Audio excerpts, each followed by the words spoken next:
आज Doubtnut app download करें। Doubtnut पर अपने सभी गणित, रसायन विज्ञान, भौतिक विज्ञान और जीव विज्ञान के डाउट्स का करो सफाया। बस प्रश्न की फोटो खींचो, एक ही प्रश्न को क्रॉप करो और तुरंत वीडियो सोल्यूशन पाओ। अभी डाउनलोड करें। हेलो एवरीवन, आज का प्रश्न है, हमें बाईं तरफ एक चित्र दिया हुआ है जो एक आवेशित संधारित्र समांतर प्लेट संधारित्र की प्लेटें हैं और प्लेटों को आवेशित करने के लिए एक विद्युत धारा प्रवाहित हो रही है I के बराबर, जो समय के साथ परिवर्ती है। अब इस चित्र से संबंधित हमें दाईं तरफ तीन कथन दिए हुए हैं। पहला, विद्युत क्षेत्र E चित्र में दी गई सतह के लंबवत है। दूसरा, यह A क्षेत्रफल वाली संधारित्र की प्लेटों पर समान परिमाण रखता है और इसके बाहर नष्ट हो जाता है। कथन 3, गॉस के नियम के अनुसार सतह, यहाँ 8 छप गया है, ये वास्तव में S है, क्योंकि बाईं तरफ चित्र में देखिए सतह का नाम इसने S दे रखा है। तो सतह S से संबद्ध विद्युत फ्लक्स फाई E बराबर E का परिमाण गुणित A बराबर 1/ε0 गुणित Q बटा A गुणित A बराबर Q बटा ε0 होता है। अब हमें बताना है कि उपरोक्त जो तीन कथन है उनमें से कौन कौन से सही है, अर्थात ये जो नीचे विकल्प दिया हुआ है A, फिर B, C और अंत में D, इनमें से कौन सा विकल्प सही है ये हमें यहाँ पर बतलाना है। अब हमें जानते हैं कि एक समांतर प्लेट संधारित्र के प्लेटों के बीच जो विद्युत क्षेत्र होता है E, ये संधारित्र के प्लेटों के लंबवत होता है। अब चूंकि दी गई सतह S प्लेटों के समांतर है और इसलिए क्षेत्र E सतह S के भी लंबवत होगा। मान लीजिए कि मेरे पास दो समांतर प्लेटें A और B है और मैंने प्लेट A के लंबवत एक रेखा खींच दी। ये प्लेट A के लंब रेखा है, तो निश्चित है कि प्लेट B के भी ये लंब रेखा होगा। और यदि मैं इन दो समांतर प्लेटों के बीच में कोई तीसरी सतह रख दूं बिल्कुल इनके समांतर, तो ये जो रेखा मैंने A और B पर लंब डाला था वो यहाँ पर तीसरे के भी लंब होगा। तो A और B के लंबवत हमारे विद्युत क्षेत्र E है, तो निश्चित है कि वो S के भी लंबवत होगा और इसलिए जो क्षेत्र E है ये सतह S के भी लंबवत होगा और इसलिए कथन 1 यहाँ पर सही है। अब कथन 2 पे आइए। यह H क्षेत्रफल वाली संधारित्र के प्लेटों पर समान परिमाण रखता है। यह का मतलब है विद्युत क्षेत्र, ये विद्युत क्षेत्र उसी के बारे में बात हो रही है। तो यह H क्षेत्रफल वाली संधारित्र की प्लेटों पर समान परिमाण रखता है और इसके बाहर नष्ट हो जाता है। तो मान लीजिए कि ये समांतर प्लेट संधारित्र की दो प्लेटें, एक प्लेट पर धनावेश और दूसरे प्लेट पर ऋणावेश समान मात्रा में स्थित है, अर्थात यहाँ पर यदि धन Q आवेश है तो यहाँ पर भी उतना ही है लेकिन ऋण Q आवेश है। प्रत्येक प्लेट का क्षेत्रफल मान लो A है, तो आवेश का पृष्ठ घनत्व सिग्मा दोनों में से किसी भी प्लेट पर बराबर मिलेगा Q बटा A। अब यदि हम प्लेटों के बीच में कोई एक बिंदु लेते हैं, मैंने ले लिया P1 और प्लेटों के बाहर कोई बिंदु ले लेते हैं, मैंने ले लिया P2। तो पहले हम P1 पर आते हैं।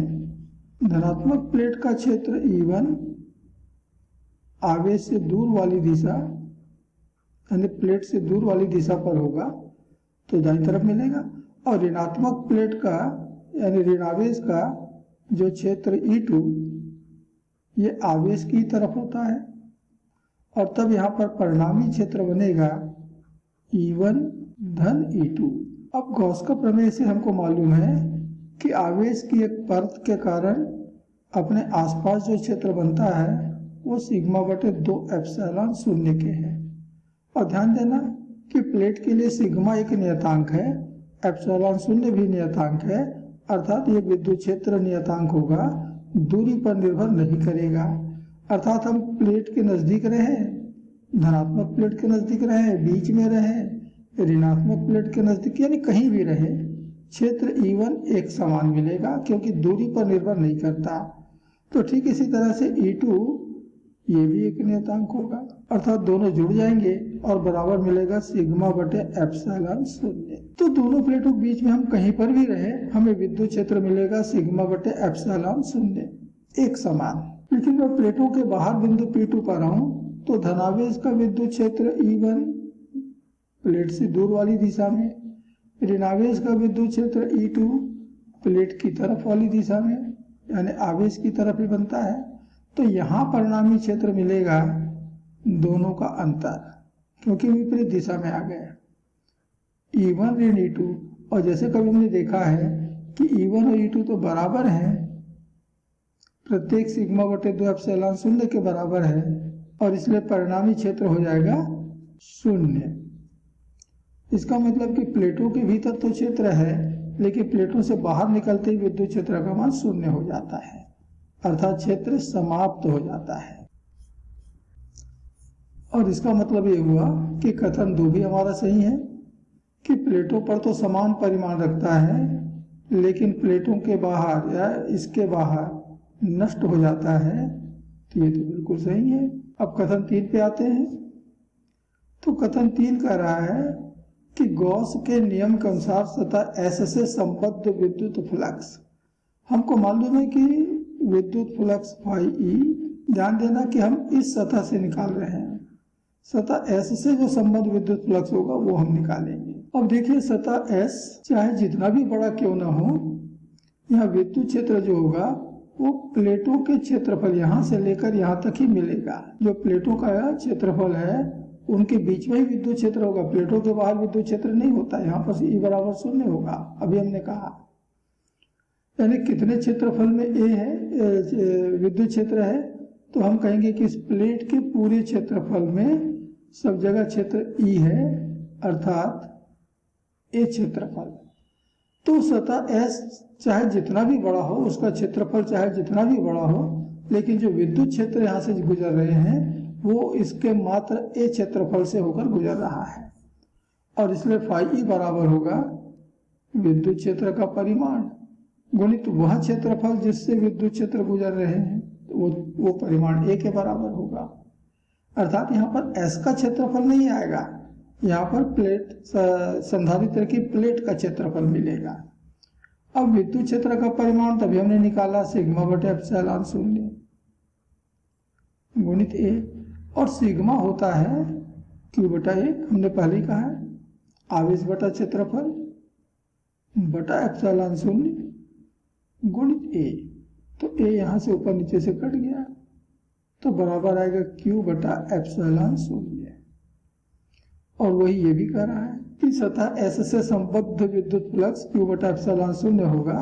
ये हमने भी यहीं पर कैलकुलेट करके निकाला, गणना करके निकाला, अर्थात ये कथन भी हमारा सही है। इसका अर्थ हुआ कि इस प्रश्न में दिए गए तीनों कथन सही हैं, और इसलिए इस प्रश्न का जो सही उत्तर होगा वो होगा विकल्प D 1, 2 तथा 3।